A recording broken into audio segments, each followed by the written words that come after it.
السلام علیکم ورحمۃ اللہ وبرکاتہ۔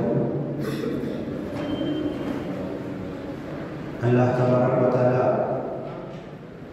اپنی عظیم کتاب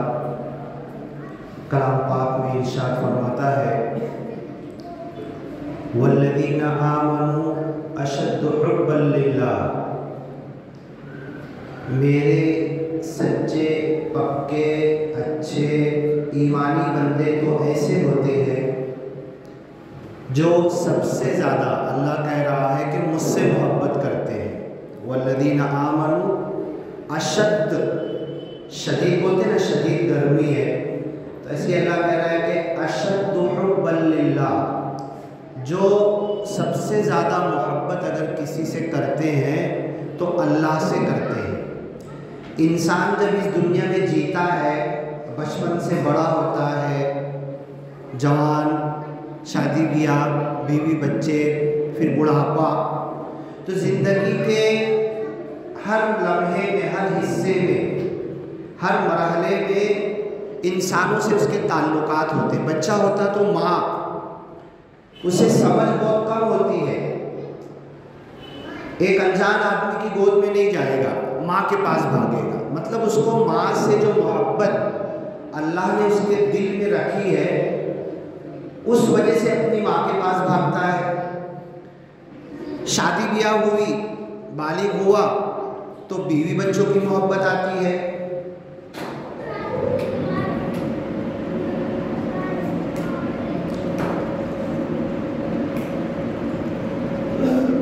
اور اسی انداز سے زندگی میں انسان کسی نہ کسی تعلق سے، انسانوں سے محبت، دنیا کی چیزوں سے محبت، مال جائیداد سے محبت، روپیہ پیسہ، دھن دولت، پراپرٹی، گھر بار، ان سب چیزوں کی محبت انسان کے دل میں ہوتی ہے۔ ایک جگہ اللہ تعالیٰ قرآن میں کہتا ہے کہ زُيِّنَ لِلنَّاسِ حُبُّ الشَّهَوَاتِ مِنَ النِّسَاءِ وَالْبَنِينَ،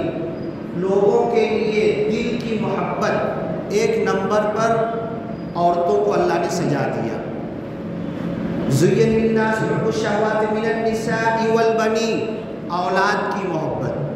وَالْقَنَاطِيرِ الْمُقَنطَرَةِ مِنَ الذَّهَبِ وَالْفِضَّةِ، سونے اور چاندی کا ڈھیر مجھے مل جائے، یہ انسان کی لالچ ہوتی ہے۔ وَالْخَيْلِ الْمُسَوَّمَةِ، اچھی سواری، اس زمانے میں گھوڑا اور اونٹ تھے، آج کے زمانے میں کار ہے، ومان ہے، ہیلی کاپٹر ہے، ہوائی جہاز ہے۔ وَالْخَيْلِ الْمُسَوَّمَةِ وَالْأَنْعَامِ، جانور، اس زمانے میں لوگوں کو حساب کتاب گنتی بھی نہیں آتی تھی، ایک تھیلی میں جب اپنے صبح اپنے جانور چرانے کے لیے نکالتے تھے تو ایک جانور نکلتا تھا تو تھیلی میں ایک پتھر ڈالتے تھے، دوسرا جانور نکلا تو دوسرا پتھر ڈالے، پھر شام میں جب واپس آتے تھے تو پھر وہ تھیلی بدلتے تھے، ایک جانور اندر گیا تو ان کو گنتی بھی نہیں آتی تھی۔ تو جانوروں کی محبت، مال دولت، والانعام والحرث، کھیت کھلیان، آج کل تو لوگ کھیت کھلیان کی زندگی سے دور ہو رہے ہیں، یہ ساری چیزوں کی محبت، اور جب تک انسان دنیا میں رہتا ہے ان ساری محبتوں سے آزاد نہیں ہو سکتا۔ کوئی نہیں کہہ سکتا کہ میں ماں سے محبت نہیں کرتا، باپ سے محبت نہیں کرتا، بیوی سے محبت نہیں کرتا، بچوں سے محبت نہیں کرتا، پڑوسی، گھر بار، میرے گھر، روپیہ پیسہ، جائیداد، دھن دولت، میں اس سے محبت نہیں کرتا، کوئی نہیں کہہ سکتا، اس کے دل میں ہے۔ بس کرنا کیا ہے کہ اس محبت کو لگام لگانا ہے، دنیا کی جتنی چیزوں کی محبت ہے اسے لمیٹڈ کرنا ہے، اس محبت کے پیچھے پاگل نہیں ہونا ہے، اس محبت کے پیچھے اپنی زندگی نہیں خراب کرنا ہے، اس محبت کے پیچھے اللہ سے اپنے تعلق کو خراب نہیں کرنا ہے، دنیاوی چیزوں کی محبت کے پیچھے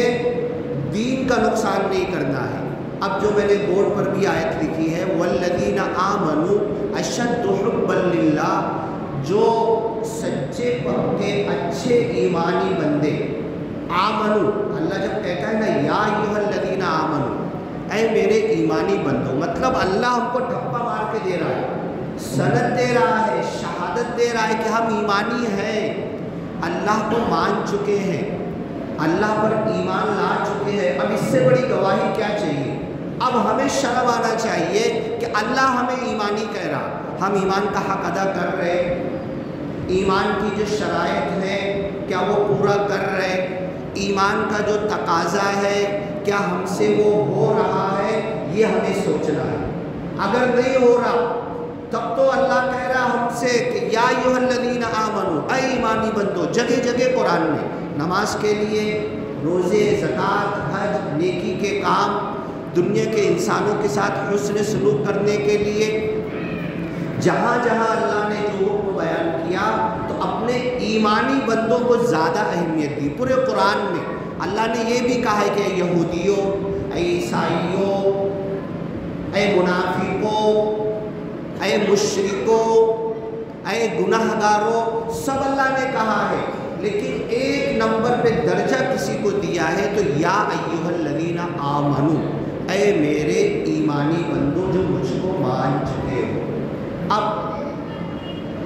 دنیا میں جس سے سب سے زیادہ محبت کرتا ہوں، ایک چھوٹا سا مسئلہ آیا کہ بڑا مسئلہ آیا، 1 روپیے کا ہو کہ 1 لاکھ 1 کروڑ کا ہو، اگر کچھ کرنا ہے تو جس سے میں محبت کرتا ہوں اس سے جا کے مشورہ لوں گا، اس سے بات کروں گا، اس سے پوچھوں گا کہ بھئی تمہاری رائے کیا ہے، یہ میرا گھر ہے نا 6 لاکھ کا بکنے والا ہے، کیا کروں میں، بیچ دو کیا 6 لاکھ کا،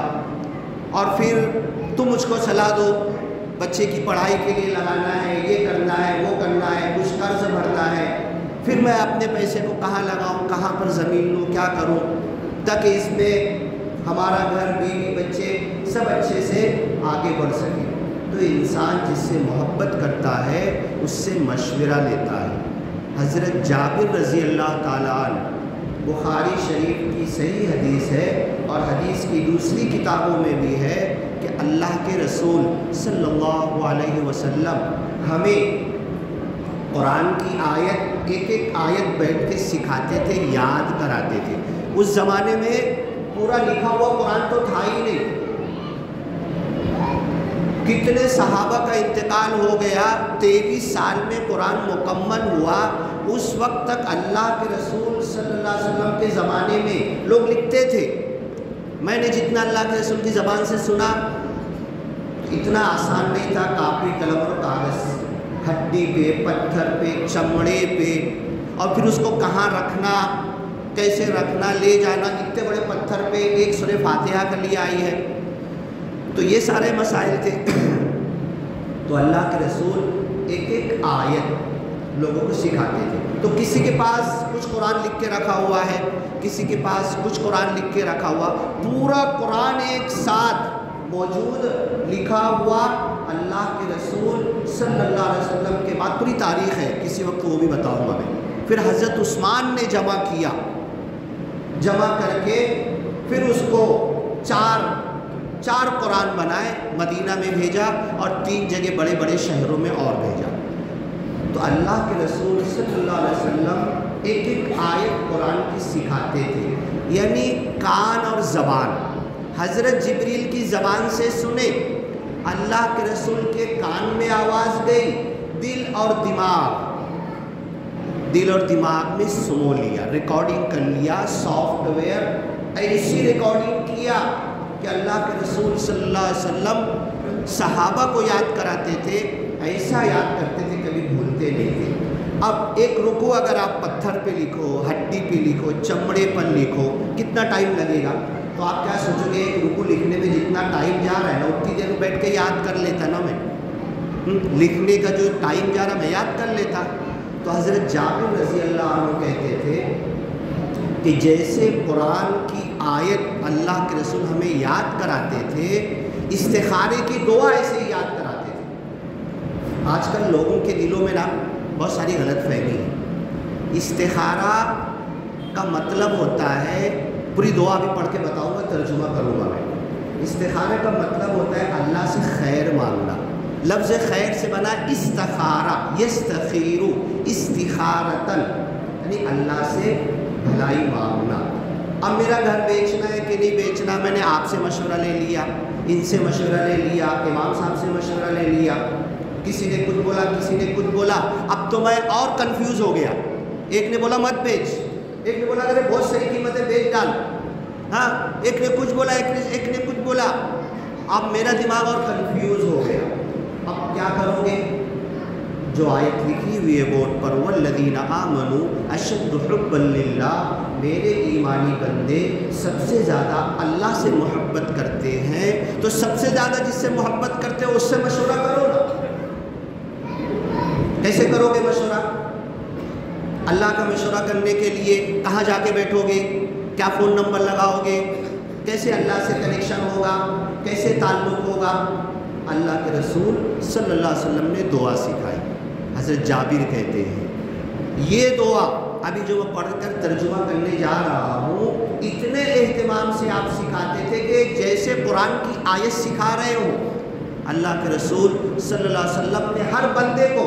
آج کل لوگ کیا کہتے ہیں امام صاحب میرا استخارہ کر دو نا، فلاں مولانا میرا استخارہ کر دو نا، نہیں، اللہ کے رسول صلی اللہ علیہ وسلم نے کبھی کسی کا استخارہ نہیں کیا۔ استخارے کی دعا سکھا دی، جاؤ تم کرو، تم ڈائریکٹ اللہ سے استخارہ کرو، میں کیوں کر کے دوں تم کو؟ اب یہ دعا ہے اللہم انی استخیرک بعلمی، اے اللہ تیرے علم میں سے میں بھلائی چاہتا ہوں، وَأَسْتَقْدِرُكَ بِقُدْرَتِكَ، اور تیری قدرت تیری طاقت، تو قدیر ہے، قادر ہے، مقتدر ہے، تیری قدرت میں سے چھوٹا تھوڑا سا میں سوال کر رہا ہوں۔ وَأَسْتَقْدِرُكَ بِقُدْرَتِكَ وَأَسْأَلُكَ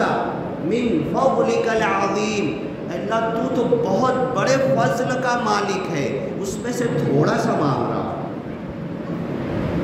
تو بہت خزانوں کا مالک ہے، اس میں سے تھوڑا سا میں سوال کر رہا ہوں۔ وَأَسْأَلُكَ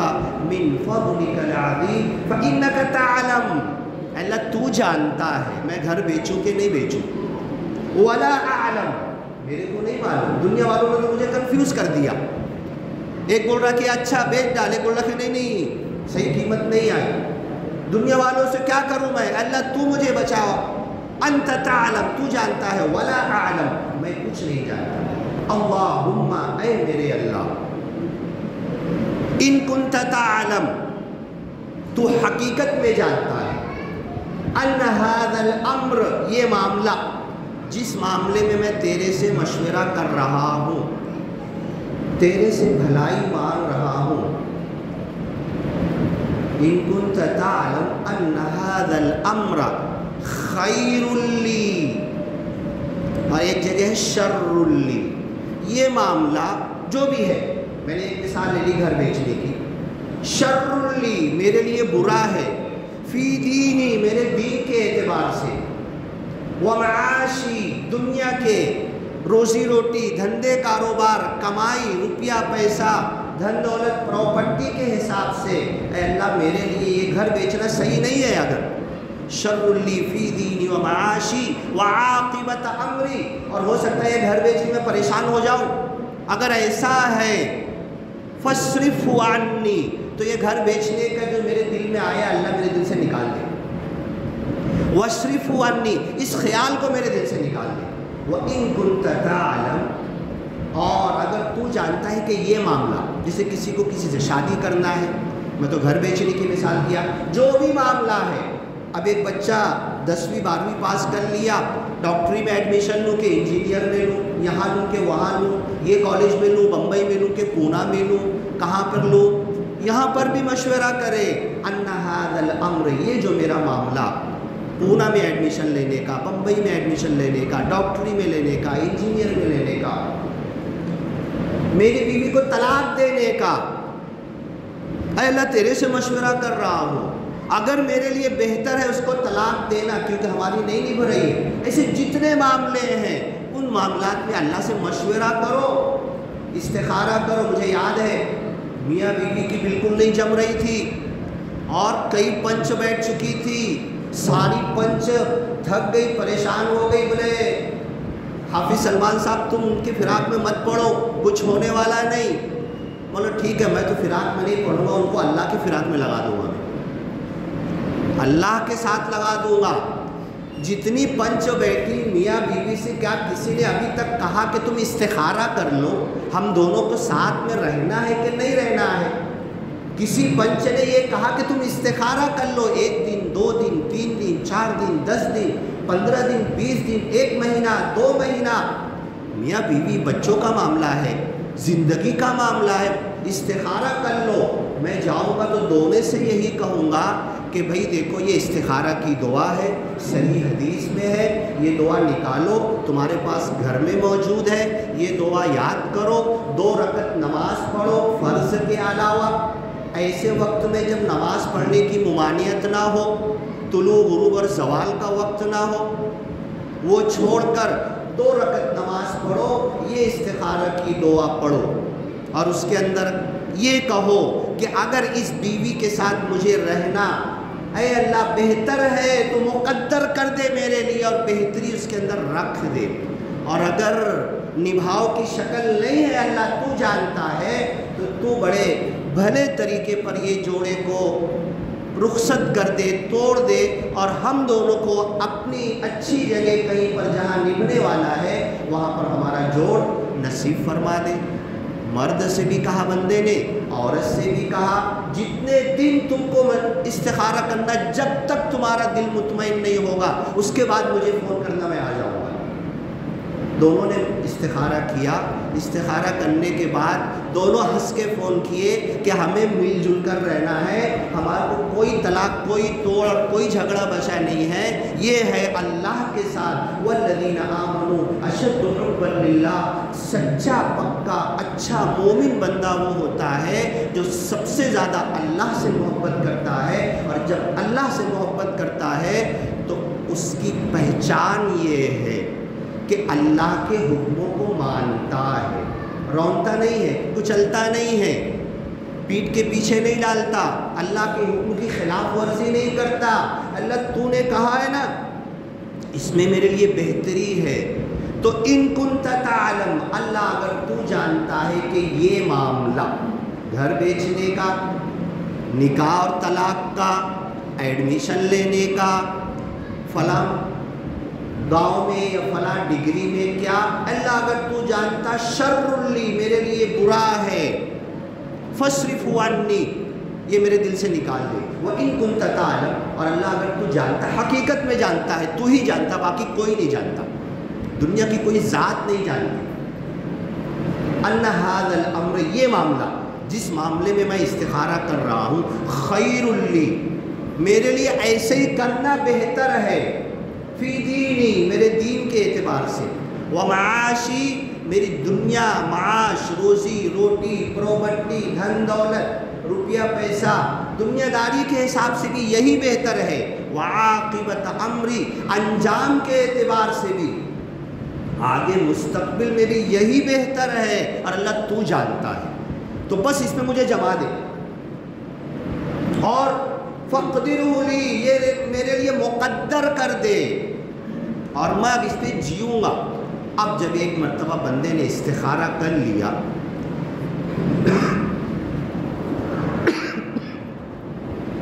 فَإِذَا عَزَمْتَ فَتَوَكَّلْ عَلَى اللَّهِ، جب تم نے عزم مصمم کر لیا، اللہ سے مشورہ کر لیا، استخارہ کر لیا، اور ایک فیصلہ لے لیا، اور اس فیصلے پر چل پڑے، تو پھر اس کو بدلنا نہیں ہے،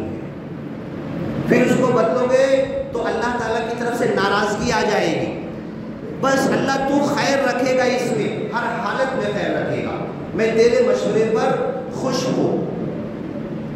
فَلَا تَنْدَمْ بِمَشْوِرَةِ الْخَالِقِ، تم مخلوق سے مشورہ لیتے ہو تو خالق سے مشورہ لینے میں کیوں شرم کرتے ہو؟ تو اب اس مشورے کے بعد اس پر چل پڑو۔ اللہ کے رسول صلی اللہ علیہ وسلم غزوہ بدر میں، غزوہ احد میں اور بہت ساری جنگوں میں نکلتے تھے۔ جو بھی تیاری ہوتی تھی 2 دن 4 دن پہلے بولتے تھے تیاری کرو، لے کر آؤ، جس کے پاس جو ہے، جو ہتھیار ہے، جیسی تلوار ہے گھس کے دھار بناؤ، جو بھی ہے تیر ہے وہ جمع کرو، اس کی نوک بناؤ، یہ کرو وہ کرو، 4-5 دن پہلے سے بولتے تھے۔ پھر جنگ کے لیے نکل جاتے تھے۔ پھر کچھ لوگ آ کے بولتے تھے کہ اللہ کے رسول صلی اللہ علیہ وسلم ایسا کرو نا، کچھ دن رک جاؤ۔ تو اللہ کے رسول صلی اللہ علیہ وسلم نے کہا، خود قرآن میں آیت نازل ہوئی، نبی جب زرہ پہن لیتا ہے اور جب اللہ کے حکم سے جنگ کے لیے نکل جاتا ہے تو پھر لوٹتا نہیں ہے۔ تو ایسے ہی اپنے دنیا کے چھوٹے بڑے کام میں جب اللہ سے ہم مشورہ لے لیں، اللہ سے مشورہ لے لیں تو اس کے بعد اس میں یہ محسوس ہو، یہ ہرگز محسوس نہ کرے کہ میں اللہ سے مشورہ لیا اب مجھے اس میں ناکامی ملے گی، کبھی محسوس نہ کرے، بلکہ مجھے اس میں خیر ملے گا۔ یہ قدم جو بڑھے گا استخارہ، امام صاحب کتنا ٹائم باقی ہے؟ 5 منٹ۔ ہاں، یہ استخارہ میں نے جو کیا ہے، اب ایک مرتبہ میں دعا اور پڑھ دیتا ہوں۔ 2 رکعت نماز آپ کو پڑھنا ہے، اور اگر آپ روزانہ بھی استخارہ کرو نا، چھوٹے چھوٹے بڑے بڑے کام میں، روزانہ بھی، آج یہ کام کے لیے، کل وہ کام کے لیے، میں اگر آپ کے پاس آؤں ایک کام میں مشورہ لینے کے لیے، آپ میرے کو دے دیں گے مشورہ، کل پھر آ گیا، بولے گا دل میں کچھ سوچے گا، اچھا چلو ٹھیک ہے پھر دے دیں گے مشورہ، پرسوں پھر آ کے بیٹھ گیا، ارے یار تم اچھا ٹھیک ہے بعد میں آنا، ہے نا، پھر ناپسند کریں گے۔ اللہ تعالیٰ تو خوش ہوتا ہے جتنی مرتبہ اللہ سے مشورہ کرو گے، جتنی بار استخارے کی 2 رکعت نماز پڑھو گے، جتنی بار یہ دعا پڑھو گے، تمہاری زندگی میں خیر بڑھتا چلا جائے گا۔ اور جس جوڑے کا میں نے کہا نا آج بھی وہ خوش و خرم رہ رہا ہے، جبکہ ہر پنچ کہہ رہی تھی کہ ان کے پیچھے ٹائم ویسٹ اور پاس مت کرو، لیکن ایک صحیح وے پر، ایک صحیح انداز میں ہم ایمان والے ہیں، اللہ کو، رسول کو، دین کو، قرآن کو، حدیث کو، صحابہ کو، تابعین کو، تبع تابعین کو، یہ سب ہم مانتے ہیں۔ تو ہمارے مسائل دنیا کے حساب سے کیوں حل کرنا چاہتے ہیں ہم؟ کیوں نہیں اسے دین پر لاتے؟ کیوں قرآن حدیث اور اللہ کے رسول کی تعلیمات، صحابہ کرام، تابعین، تبع تابعین، سلف صالح، ائمہ، ان کے طریقے پر لا کے کیوں ہمارے مسائل کو حل نہیں کرتے؟ بولتے نا 2 رکعت نماز بڑے بڑے مسائل کا حل کر سکتی ہے، کر سکتی ہے، آج بھی کر سکتی ہے۔ 2 رکعت نماز پڑھو، یہ استخارے کی دعا، جس کو نہ ملے، آج تو موبائل کا زمانہ ہے، خالی موبائل پہ تم اتنا بول دو استخارے کی دعا، چاہے جس زبان میں بول دو، لکھ دو استخارے کی۔ حضرت جابر رضی اللہ عنہ، بخاری شریف حدیث ہے، تو فوراً دعا آ جائے۔ یہ دعا اگر آپ یاد کر لیے، اللہم انی استخیرک بعلمک واستقدرک بقدرتک واسألک من فضلک العظیم فإنک تقدر ولا اقدر وتعلم ولا اعلم وانت علام الغیوب اللہم ان كنت تعلم ان هذا الامر خیر لی فی دینی ومعاشی وعاقبت امری عاجلہ وآجلہ فاقدرہ لی ویسرہ لی ثم بارک لی فی وان كنت تعلم ان هذا الامر شر لی فی دینی ومعاشی وعاقبت امری فاصرفه عنی واصرفنی عنہ واقدر لی الخیر حیث کان ثم ارضنی بہ۔ یہ پوری دعا اگر یاد ہو سکتی تو یاد کر لو، کیونکہ روزانہ اللہ سے مشورہ کرنا ہے، چھوٹی چھوٹی بات میں مشورہ کرنا ہے۔ اب میں جا رہا یہاں سے بمبئی، اچانک میں منماڑ پہنچا، منماڑ پہنچنے کے بعد ساری ٹرین کینسل ہے، ارے اسی وقت 2 رکعت نماز پڑھنے کی جگہ نہیں ہے نا، اللہ تعالیٰ ہماری 2 رکعت کا محتاج نہیں ہے۔ یہ دعا پڑھو اور اللہ سے، اللہ میں بس سے جاؤں یا کیا کروں، ٹرک پکڑوں، فوراً اللہ سے مشورہ کرو، انشاءاللہ آگے کے سارے خطرات اور خدشات سے آپ بچو گے۔ یہ عادت بنا لو، تو یہ دعا کو آپ ضرور یاد کرو، استخارے کی اس دعا کو، اور جب تک نہیں یاد ہے تو روزانہ آج کل پرسوں استخارہ کی نماز پڑھو اور کتاب کھول کے دعا پڑھتے رہو. کتاب کھول کے دعا پڑھتے پڑھتے آپ کو ایک دنوں دعا یاد ہو جائے گی. اللہ تعالیٰ سے دعا ہے کہ اللہ تعالیٰ ہمیں سب سے زیادہ محبت اللہ سے کرنے کی توفیق دے. والذین آمنوا اشد حبا للہ، وہ لوگ ایمان والے جو اللہ سے محبت کرتے ہیں سب سے سخت اور زیادہ کرتے ہیں، اور دنیا کی ہر چیز کی جو محبت ہوتی ہے وہ اللہ کے لیے ہوتی ہے. اللہ نے یہ رشتہ بنایا ہے تو یہ دنیاوی چیزوں سے محبت ہے. بارک اللہ لنا ولکم فی القرآن المجید ونفعنا وإیاکم بالآیات والذکر الحکیم انہ تعالی جواد کریم ملک بر رؤوف رحیم ورب حمید.